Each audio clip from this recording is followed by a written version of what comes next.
Today, we're gonna talk about the science behind sunscreens.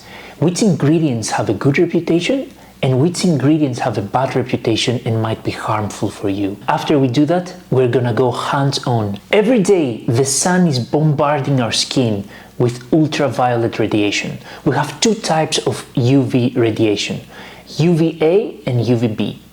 Let's talk about both of them. UVA is long wavelength radiation, so it goes deep into the skin, and it's the main cause of aging, wrinkles, and oxidative stress. UVB is shorter wavelength radiation. It's what causes sunburn, direct DNA damage, and it's the main cause of skin cancer. So how do we protect ourselves from UVA and UVB? With a sunscreen. Sunscreens consist of an active ingredient or active ingredients and other supporting ingredients that help with the formulation. Let's talk about the active ingredients. We have mainly two types of active ingredients in sunscreens. We have mineral-based and chemical-based. So let's start with the chemical-based because that's what most commercial sunscreens actually use. So we have different substances here. We have octinoxate, which is very popular. We have avobenzone, oxybenzone. All of these, the way they work is that they are called chemical filters because what they do is that they absorb the UV and they convert it to heat. Here are the advantages of the chemical filters. The advantages are that cosmetically they are very elegant. They feel very lightweight, they spread very easily, and they don't leave a white cast on your skin. Now, the problem with the chemical filters is that they can absorb into your bloodstream. I have attached some studies below in the description that actually show that a lot of these chemical filters they absorb into the bloodstream. The FDA and dermatologists will still recommend them because the risk of skin cancer from not wearing any sunscreen is far greater. But if we can get UV protection without any absorption from the skin and without getting these active ingredients into our bloodstream, why not do that? And this is where mineral-based active ingredients come into place. We have two types of active ingredients, chemical-based and mineral-based. So let's talk about the mineral-based.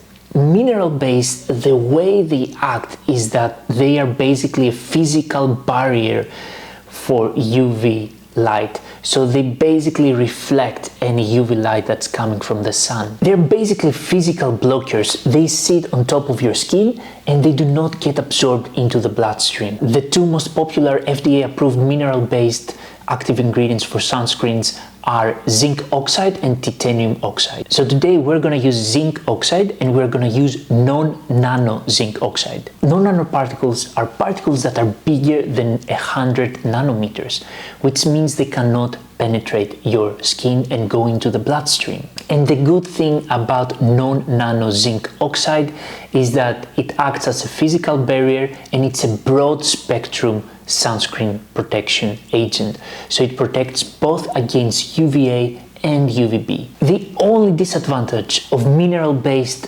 sunscreens is that they might feel a bit thick and they might leave a white cast on the skin. I personally don't have any problem with that, but of course there might be people who might find this a bit inconvenient. So let's go ahead and look at the recipe. But before we do, there is a critical disclaimer. I have a master's in chemical engineering and biotechnology, and I've also been working as a senior fermentation scientist in the biotech industry for the past 5 years. And there is one thing that's very clear, is that we cannot make any claims unless we have the proper data.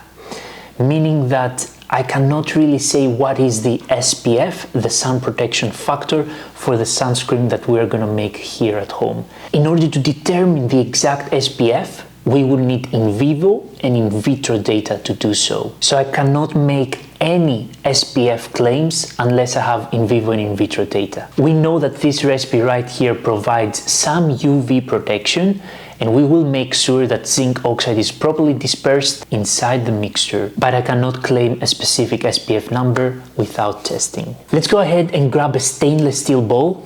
So let's start with 15 grams of beeswax that will provide some thickening and also some water resistance. Let's go ahead with 18 grams of coconut oil that will help with spreadability. And now let's go ahead with 20 grams of shea butter. Shea butter is an emollient and it's very moisturizing as well. Now let's go ahead and melt this over a double boiler. So our beeswax, coconut oil and shea butter are being melted right now. The butters are totally melted. We're gonna go ahead and add our active ingredient, which is 17 grams of zinc oxide. And then we're gonna add our final ingredient, which is 30 grams of jojoba oil, which will add glide and make it easily spreadable.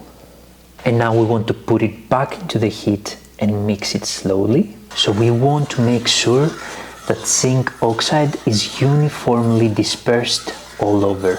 Otherwise we won't have an effective sunscreen. Once we're done with this, we're gonna use the blender to be 100% sure that everything is uniformly dispersed.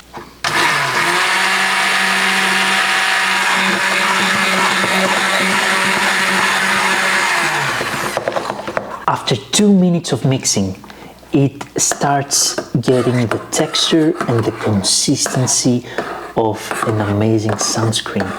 Look at that. So this is how it looks like. You can sterilize some of these containers by placing them in boiling water for a few minutes.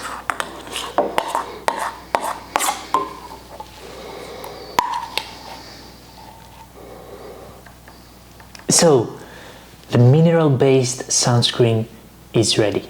It contains shea butter, coconut oil, beeswax, jojoba oil, and our active ingredient, which is zinc oxide. We used non-nano zinc oxide to make sure that it doesn't get absorbed and goes into our bloodstream. We made sure that we disperse everything as much as possible using a blender. So now let's go ahead and try it on. Of course it feels thick, and this is the case with mineral-based sunscreen, that they do leave this white powder on your skin after use. It actually feels really good, and I think it feels really good because of the jojoba oil. The jojoba oil really resembles your sebum on the skin, like your natural oil, the natural oils that you have on the skin. So it provides this beautiful glide combined with the texture from shea butter and beeswax and the moisturizing properties of coconut oil. So